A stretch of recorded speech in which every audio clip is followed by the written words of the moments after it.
We're back here with Morning Blend on Guardian Radio 96.9. Dwight Strachan along with Stephen Hanna. And as we've been telling you, today is Human Rights Day. It's the final day of 16 days of activism to end gender-based violence. And this morning, we are very pleased to talk with the U.S. Embassy of Nassau about their State Department and the State Department alumni to talk about what they're doing in this global fight. Very pleased to welcome the U.S. Embassy Political Officer Todd Sargent and State Department Alumni Network Representative Kendra Bowe. Great to have you both with us. Good morning. Good morning. Great to be here.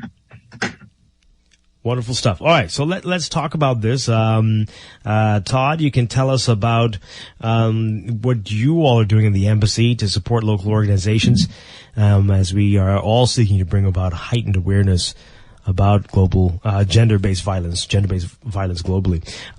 What's been happening?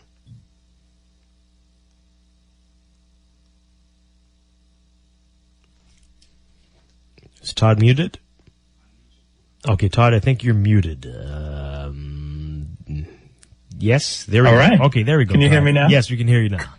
All right. Great. Well, thanks for having me on. You know, we celebrate or recognize these 16 days of activism against gender-based violence. It's something that we do every year. It concludes on today, December 10, International Human Rights Day, as you mentioned. Gender-based violence it's a shadow pandemic. A third of all women globally experience gender-based violence during their lifetimes. And so, it's worth really focusing, during these 16 days on the issue to raise awareness. But, our U.S. government efforts are year long, as they should be, along with, civil society organizations in the Bahamas that work year round to combat, gender-based violence. For us, preventing, responding to all forms of gender-based violence is a cornerstone of our commitment to advancing human rights and furthering gender equality. As a matter of fact, our Secretary of State, which is sort of our, foreign minister, has a special office dedicated to global women's issues, and their mandate is to promote the rights and empowerment of women and girls through U.S. foreign policy. Mm-hmm. So what does that look like locally? So we have, we support the Pan American Development Foundation, who is currently, they're going to be working with the Caribbean Women in Leadership, the Bahamas chapter, up in Abaco on efforts to combat gender-based violence up there. We've supported, and we do support, we hope to support, the efforts of local groups like Equality Bahamas, Zonta, Bahamas Crisis Center, our sanctuary, where there's synergies and where we can work with them and support them. And then, of course, as we come to Kendra, we provide funding through the U.S. government Alumni Engagement Innovation Fund. And so when someone's participated in an exchange program in the United States through the State Department, this could be Fulbright, maybe you've heard of that, or International Visitor Leadership Program, or YLI, or Youth Ambassadors. Once you've participated in a program like that, you have you're an alumnus or an alumna of the U.S. government program. And so then you're eligible to, propose projects, that, promote shared values and innovative solutions to global challenges. And that's what Kendra did. And, she received a grant and, she's been working on addressing gender-based violence. All right. That sounds very exciting. Kendra, tell us more about it. Take us back to the beginning and then how we got to where we are right now. Okay, yes. So once again, great to be on. And yes, very thankful for the opportunity that was extended to me through the U.S. Embassy Bahamas. And so it started 2016. I was nominated by U.S. Embassy Nassau for the IVLP program. That program would have been on youth and community conflict resolution. My work in the country is primarily in terms of with the youth. And I was successful in that nomination and it was awarded. And there would have been about 16 other individuals from countries around the world. And we would have traveled throughout the United States for about almost a month, receiving training in various areas and forums related to that area mentioned. And when it was all over, the goal was go back to your various countries and continue to impact change. And I think one of the things to recognize even from this IVLP program is actually a lot of world leaders. Some of them actually have a background history from the IVLP program. So the current Prime Minister of New Zealand, Tony Blair, and many others actually were former IVLP participants. So that is where it all started. The group that I was with, we stayed in touch through WhatsApp, and then the decision was made to let's get together and try something. Let's collaborate, and that is one of the focuses of the engagement fund, which is collaboration. And so 6 of us came together to put forth an initiative. Honorable Sane out of Kenya, Mtima Solwazi out of Trinidad, Ritusha Tiwari out of India, and I'm trying to see who am I forgetting? Shahar Hassan out of Sri Lanka. And then, of course, we have a partner in Ghana, which would be Queen Mother Nana Tesawa. And so we came together and collectively put forth an effort. The project is led by Mtima Solwazi out of Trinidad, and he would have submitted it through his embassy there. And I'm the project co-lead, and we were successful in being awarded. And so the focus is gender-based violence, and it's empowering women and girls, and it's called the GPS EMPO Women Summit. The GPS stands for Governance, Peace, and Security. And our goal is to map the similarities and differences across borders of what women and girls face, and then to also look at now how can we impact a difference in that area. Wow. So each country had to come up with about 20 to 25 participants who would go through the training. We started off in August with a focus group discussion, and I can tell you that was absolutely amazing. I was really pleased with the Bahamas participants who came from all walks of life, because we also included boys and girls school in this as well. And so we got their input, as well as students from the University of the Bahamas, students from some of the high schools. And so it was a cross collaboration in terms of student participation from here in the Bahamas.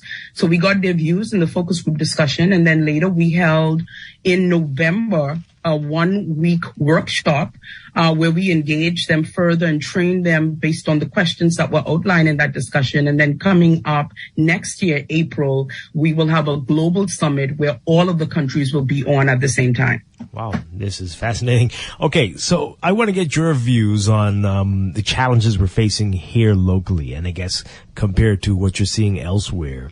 What do you say about that? I know in recent weeks, this is a lot of attention has been placed on this, not just because of the 16 days of activism, but just because of some events that have taken place here. But your views on where we are in the Bahamas in regards to recognizing the challenges with gender-based violence? Well, I would say across the board, there are issues that are still considered taboo to talk about and to discuss, and so sex and the way our conversations regarding that. It's still something that is not fully discussed, and that's something that's actually we find across the board, irregardless. When we look at the 6 countries, I can tell you in terms of the similarities and differences that we have discovered in this summit is that one of the things we've discovered is the Caribbean. There are definitely similarities in terms of Caribbean countries, more so than, as it were, in terms of the African and Asian countries. So things such as parry or pulling train, the names or terms may be different than what we call them in the Caribbean, but it still represents somewhat the same thing. Whereas in some of the Asian and African countries, they would face some other issues that they may deal with there, more so like female genital mutilation or honor killings or honor rapes and stuff like that. So in the Asian countries, if 2 families are having a dispute, some of the men from one family would actually rape a female from another family in order to dishonor the family. Oh dear. Oh dear. Oh wow. And as far as we know, that that isn't going on around here. But we do have our own challenges. So, definitely. Yeah. Yes. So what do we do? What do we do? And are these, yes, I know, got a lot of media attention, 6 days of activism, but does it make a real difference? I definitely know that education awareness definitely makes a real difference, and advocacy efforts, once they're done effectively. I can tell you one of the things from the workshop that occurred as we were having a discussion as it pertains to violence towards women and girls.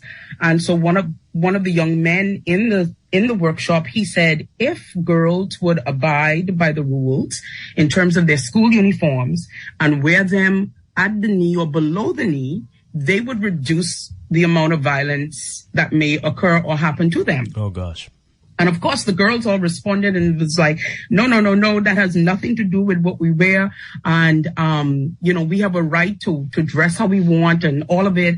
And at the end of the workshop day, the general theme was, irregardless of what a female wears, it does not give a male or a person the right. And I think that's the key word there. It does not give a person the right to harm them. And at the end of that day, that young man was saying, you all said that we must be open-minded. And I can say that my views, they have changed. I realize that it does not give someone the right, irregardless of what a person wears, to harm them. And so I think that's what education awareness does. And this is what the continued efforts of the U.S. Embassy through the IVLP program and the training that they provide for us, and then also the engagement fund, is to continue efforts to raise awareness and to increase advocacy in order to promote change in our countries. Mm-hmm. So, Kendra, I presume that there was a lot of focus on students when you talk about education. What about persons who may be out of the educational system, maybe beyond the age of the traditional student, and also not one of those people inclined to sign up for a seminar about something like this? How are there any plans on how you would attempt to reach those persons or attempt to get your message to them? Yes, so I can tell you, which is separate from this particular initiative. But again, at the end of our training and when we were in Washington, there was actually a charge that was given, and I took that charge very seriously. And one of the things that was said in that meeting in Washington was that the U.S. government is making this investment in you all for you to impact change in your countries. And it was like, now go out and make a difference. And that was something that stuck with me. So my work in the country, in various forms in terms of youth and areas where there are issues, has expanded beyond that which this fund has provided. So, for example, we did a gender-based violence training at boys and girls schools. So you're dealing with girls who would be some of the most high risk of violence based on their history and some of the challenges that would have happened to them, but also dealing with the males that would be confined to the Simpson Penn Boys School, who would be some of the perpetrators of violence. And so we did a training with them also on gender-based violence. And then a year or a little over a year ago, this would have been prior to the pandemic fully getting into swing, David Williams and I did a program at the Bahamas Department of Corrections, again addressing gender-based violence. And this would have been with 25 offenders who had already been convicted for violent acts and of various forms. And so rape being the most common denominator among the group, but violent acts across the board. And I can tell you there's some interesting information we received from that, like the fact that not all men who've already been convicted and charged and convicted believe that what they did was actually wrong. Wow. What they viewed as rape is not the same view that society may have had, because they have a different concept of it. The fact that some of them also were victims of abuse in their childhood. So the work is beyond just the youth. This is something that I've been passionate about, and we're taking it to the highways and byways per se. Mm-hmm. Wow. All right. So what's next? We're at the end of the 16 days of activism. Todd, you can jump in here as well. We clearly have a lot of work to do. What's next for everyone here after this point? Well, first of all, I'm just inspired listening to Kendra talk. I mean, she's clearly doing amazing work. You know, when we look at gender-based violence in the last couple of weeks, we've heard from Bahamian political leaders, some really encouraging words. You know, Prime Minister Davis and Opposition Leader Pintard have both talked about changing our mindsets, changing our attitudes, being careful in how we negotiate our relationships. That's great. But let's also remember that, a few years ago, the National Task Force on Gender Violence prepared a 184-page study on gender-based violence in the Bahamas. And so this is a comprehensive document that sort of lays out the problem in the Bahamas. And, so there's sort of this roadmap, this work has been done. And so what can the Bahamas do to fully implement this? I mean, is there a task force that has, that's empowered with funding to fully address this issue full time? So is there the willpower to take action, collective action, systemic action, to address the issue? But then also it's important, that's systemic, but also as individuals, we also just really need to take a step back and say, especially men, who are the perpetrators of gender-based violence most of the time, it's important for us to just say, what can I be doing personally? We don't need to make this about women and women changing their behavior or women taking action. Mm-hmm. It's like, okay, what can we men be doing? We can't place the burden on the victims, and so often the victims are women, including trans women. So what can we men be doing? Can we, to stop our behavior, to recognize our tendencies, to hold each other accountable if somebody makes a comment? Are we going to just laugh along with some insensitive comment, or are we going to, speak up and say something? So I think it's both systemic and individual action that's necessary. Yeah. We got an interesting text here, and I'm expecting something like this to come. So they're saying, I'm confused about the agenda of your guests. It's called Gender-Based Violence and Champions Equality. Why am I only hearing about it? The concern about women and girls, but not boys and men. And as you said, Todd, the majority is of the violence is aimed towards women, but men as well. Well, what do you say? And maybe Kendra, you can respond to this, to people who are saying that men are also victims here. Yeah, definitely men are also victims, but the statistics show, and then I think we all can see and know in terms of from our society, that women and girls tend to be the most weakest in our society in terms of being at risk of violence. And this is across the globe. And so that is why the focus, because the proportion in terms of the amount than men. So we're not saying that men and boys don't always also suffer at the hands of abuse or violence. But we're saying that because the percentage is greater with women and girls, it is something that has garnered our attention to give some emphasis on in reducing those numbers. Mm-hmm. Okay. All right. Kendra, how can people reach out to you and get more information about the work that you're doing, especially what's going to be happening next year in April? What do people need to know? Definitely, if more persons want to know more about the work that we are doing and the summit that is next year, April, because as I said, it will have all 6 countries on at the same time. For the summit, it will be virtual. So the Zoom link would be made available for persons who want to be a part of it. And my number is 825-0559. Again, that's 825-0559. Or my email is bowekendra@yahoo.com. Okay, all right. And Todd, Sargent, tell us more about what people can look forward to from the U.S. Embassy. If they want some more resources, what they can do. Well, certainly our website has information on our exchange programs, that including IVLP, which Kendra participated in.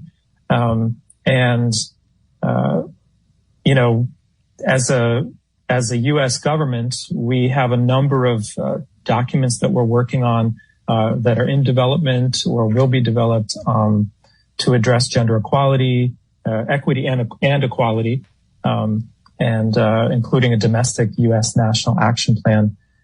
So it's very much on the forefront of our U.S. foreign policy. Okay.